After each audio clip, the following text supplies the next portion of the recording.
योगी आदित्यनाथ ने आज से यूपी में धुआंधार प्रचार शुरू कर दिया। वो समाजवादी पार्टी के गढ़ में जाकर अखिलेश यादव के उस नस को दबा रहे हैं जिस पर हमला होने से सबसे ज्यादा पेन होता है और गेन कुछ भी नहीं होता। कहने को यूपी की 9 सीटों का उपचुनाव है, इसे 2027 का ट्रेलर कहा जा रहा है। योगी ने ऐसा क्या दिखा दिया, योगी ने ऐसा क्या कर दिया जिससे उपचुनाव एक तरफा लगने लगा। अखिलेश का जो गुट चल रहा था वो 20 तारीख को खत्म होने वाला है, लेकिन कैसे, इस रिपोर्ट से समझिए। यूपी की 9 सीटों का ताजा रुझान किसके पक्ष में है? क्या योगी के फॉर्मूले से एनडीए 9 की 9 सीट जीत रहा है? क्या इस चुनाव में अखिलेश का पीडीए टूट रहा है? उपचुनाव में वोटिंग से पहले बाबा फायर है। 27 से पहले ही अखिलेश को रिटायर करने पर तुले हैं। चुनाव प्रचार में योगी बहुत एग्रेसिव हैं तो अखिलेश उतने ही डिफेंसिव हैं। फर्क समझना है तो चुनाव प्रचार की टर्मिनोलॉजी को समझिए। योगी ने आज 3 रैलियां की, मीरापुर, कुंदरकी और गाजियाबाद। तीनों ही जगह उनका अटैक बहुत धारदार था और टारगेट पर अखिलेश यादव थे। आज योगी ने बटेंगे तो कटेंगे का नारा नहीं लगाया। आज खटाखट, खटपट और सफाचट जैसे शब्दों से अखिलेश पर प्रहार किया। योगी ने ऐसा क्यों किया? बटेंगे तो कटेंगे से योगी ने अखिलेश के पीडीए को तितर बितर कर दिया है। अखिलेश 20 दिन से उसी की काट खोजने में लगे हैं। योगी के हिंदू वोट का हवा ऐसा है कि अखिलेश दिन रात उसी में उलझे हैं। उनके ट्वीट का मजमून देखिए, डरा हुआ इंसान, नकली मुस्कान, प्रतिशत में समझो तो 100 की 100 और बीजेपी हार रही 9 की 9। योगी अखिलेश को अपने पहले नारे में ही उलझाकर आगे बढ़ गए हैं और समाजवादी पार्टी को सफाचट करने में लग गए हैं। ये समाजवादी पार्टी पूरी तरह एक्सपोज हो चुकी है। पहले तो सपा और कांग्रेस में एक प्रकार का तलाक सा हो गया है, दोनों ने छोड़ दिया है। दोनों में फिर से वही खटपट शुरू हो गई है, क्योंकि लोकसभा चुनाव में इन्होंने आपके बीच में कहा था खटाखट खटाखट। एक खटाखट का लाभ मिला क्या किसी को? मिला क्या इनके खटाखट का लाभ? बहनों और भाइयों, अब दोनों में खटपट शुरू हो गई और उसी की तैयारी है, उसी का आह्वान करने के लिए आज हम आए हैं। उन्होंने खटाखट के नाम पर आपको बहकाया, जनता जनार्दन को गुमराह किया, गलत मार्ग पर ले जाने का कुत्सित प्रयास किया। अवसर है अब इस समाजवादी पार्टी का सफाचट करने का। योगी के पहले अटैक ने अखिलेश को कितना बड़ा सेटबैक दिया है, ये समाजवादी पार्टी के पोस्टरों से समझ सकते हैं। वहीं योगी हिट पर हिट मारते जा रहे हैं।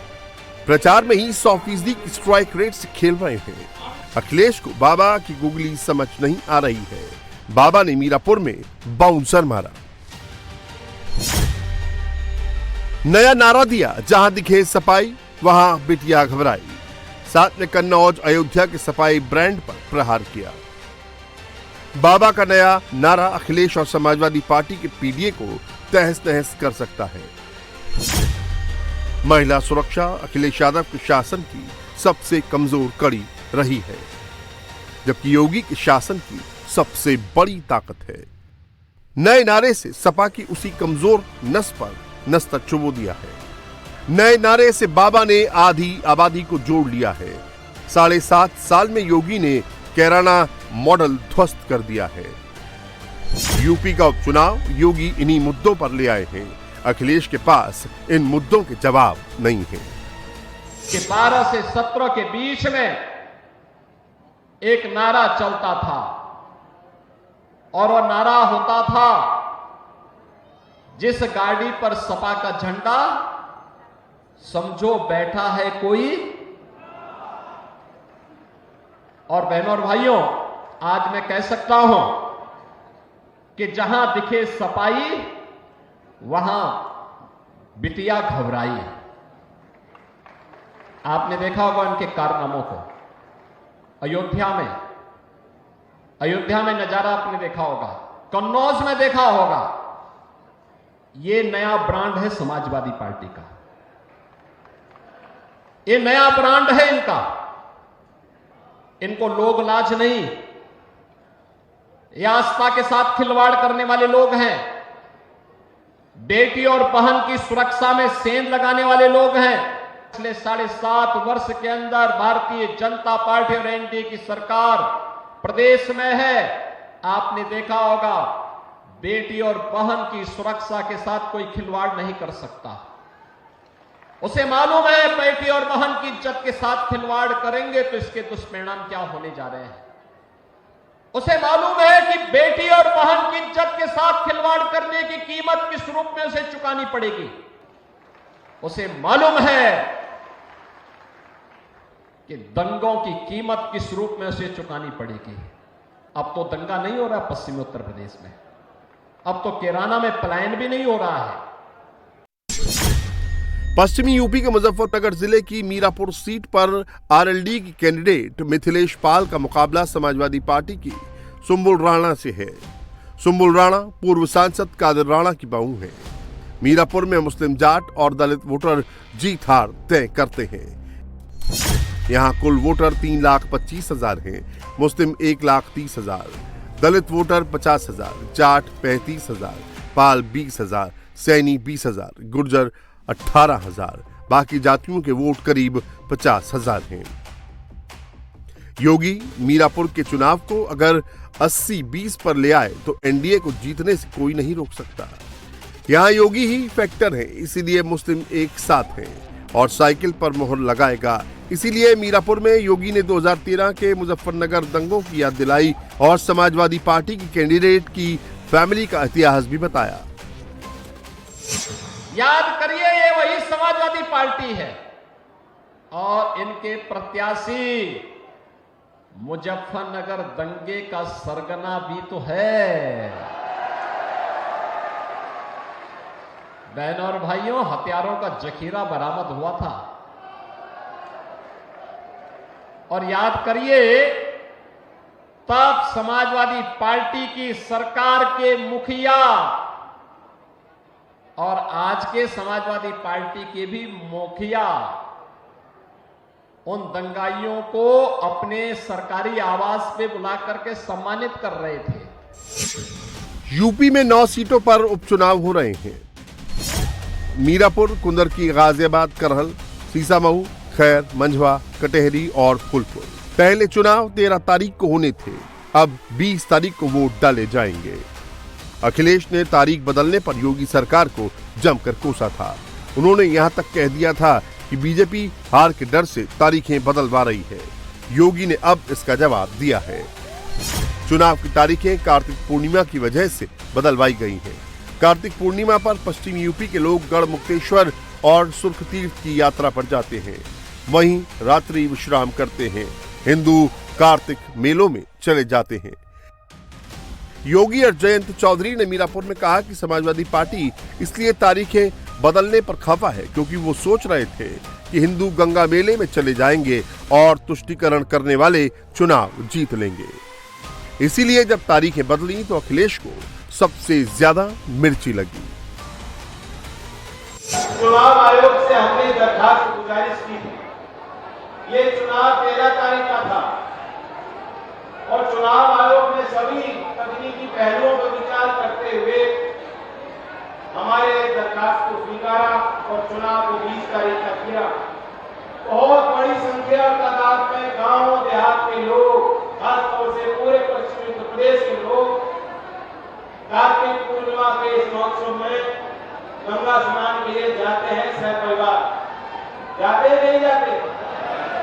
विपक्ष के कुछ नेता और पार्टियों को हजम नहीं हुआ। सीधी बात है, वे चाहते थे कि गांव देहात के जो लोग यहाँ एकत्रित है सब समाज के लोग हैं, सीधे ईमानदार सच्चे लोग हैं। वे चाहते थे कि आप तो अपनी परंपरा और भावना के अनुरूप वहां गंगा स्नान करो और उनके आपके पीछे आपकी वोट पे कब्जा मार के ये किसी तरह से आगे बढ़ाने की कोशिश करना। योगी के लिए मुरादाबाद की कुदर की सीट सबसे बड़ा चैलेंज है। इसकी वजह यहां का धर्म काटा है। कुंदरकी में मुस्लिम 60% हैं, जबकि हिंदू 40% के करीब हैं। अगर योगी का रामपुर फॉर्मूला यहां चल गया तो बीजेपी उपचुनाव में साइकिल को पंचर कर सकती है। बीएसपी ने यहां मुसलमान कैंडिडेट दिया है। अगर मुस्लिम वोटों का बंटवारा हुआ और हिंदू वोट एकजुट हुए तो पासा पलट सकता है। योगी यहां के प्रोग्रेसिव मुस्लिम को भी अपने साथ जोड़ने की कोशिश कर रहे हैं, जिनके लिए सुरक्षा, शिक्षा और स्वास्थ्य प्राथमिकता है। इसीलिए कुंदरकी में योगी ने कहा, ताली दोनों हाथ से बजती है। उत्तर प्रदेश आप कोई पर्व और त्योहार हो, हर पर्व और त्योहार, हर जाति, हर समुदाय को अपने पर्व और त्योहार उल्लास के साथ मनाने का पूरा अधिकार मिलना चाहिए। हम लोग इसके पक्ष हैं, सबको स्वतंत्रता मिलनी चाहिए। होली और दीपावली हर्षोल्लास के साथ मनाई जाएगी तो ईद और क्रिसमस में भी कोई विघ्न बाधा पैदा नहीं होगी। लेकिन ताली दोनों हाथों से बजती है, ये सबको सुनिश्चित करना होगा। और वही सुनिश्चित करने के लिए हम लोगों ने कहा था, अपराध और अपराधियों के प्रति जीरो टॉलरेंस, माफिया और उनके आकाओं के लिए जीरो टॉलरेंस, सुरक्षा सबको देंगे, सम्मान सबको देंगे, लेकिन पुष्टिकरण किसी की नहीं करेंगे। पिछले 7.5 वर्ष के अंदर उत्तर प्रदेश की इस यात्रा को आप सबने अपनी आंखों से देखा है। उसका लाभ इस कुंदरकी को भी मिलना चाहिए, इसीलिए आह्वान करना चाहिए। कुंदरकी में योगी की प्लानिंग से समाजवादी पार्टी बैकफुट पर आ गई है। उनके कैंडिडेट हाजी रिजवान अभी से चिल्ला रहे हैं कि हमें जेल में डाल दो। वो आरोप लगा रहे हैं कि पुलिस समाजवादी पार्टी को प्रचार नहीं करने दे रही, उनके समर्थकों को पुलिस से परेशान करवाया जा रहा है। तो ये पुलिस जो है, ये चुनाव जो है, ये राम भी नहीं लड़ रहा, ये चुनाव पुलिस लड़ रही है। पुलिस के बल पर जो है ये चुनाव लड़ा जा रहा है और लोगों को भयभीत किया जा रहा है। लोगों को आईडी मांग कर अब तमाम, अभी चाहे सलेमपुर गाँव हो, चाहे आपका नाजरपुर गांव हो, आपका जो क्या नाम भूजपुर गांव हो, इनमें तमाम में जो है आईडियाँ दरोगाओं ने जबरदस्ती आईडी लेने का काम किया है। गाजियाबाद बीजेपी का अभेद दुर्ग है। अखिलेश इसी किले को ढाने का सपना देख रहे हैं। गाजियाबाद में प्रचार करते हुए अखिलेश ने कहा कि बीजेपी के सबसे बड़े शहरी गढ़ में ही उसे हराएंगे। लोकसभा में जैसे अयोध्या में हराया था, वैसे ही उपचुनाव में गाजियाबाद में हराएंगे। अखिलेश ने गाजियाबाद में अपने पुराने काम गिनाए और बाबा पर निशाना लगाया। देखिए, गाजियाबाद शुरुआत है और मैं तो चाहता हूं कि दिल्ली से बेहतर गाजियाबाद बने। इसका प्रयास हम लोगों ने किया अपनी सरकार में। तमाम वो इंफ्रास्ट्रक्चर के प्रोजेक्ट जो बहुत ज़रूरी थे गाजियाबाद के लिए, वो नेताजी ने, या पुराने जो आप देखोगे इंफ्रास्ट्रक्चर काम, वो कांग्रेस के ज़माने के दिखेंगे। इनका तो कोई काम दिखता ही नहीं है। इनका काम केवल ये है कि विनाश कर दो। इनका काम है काम को रोक दो, तोड़ दो। लेकिन राजनीति में बार बार उलटफेर नहीं होते। गाजियाबाद में अयोध्या को दोहराना अखिलेश यादव के लिए आसान नहीं है।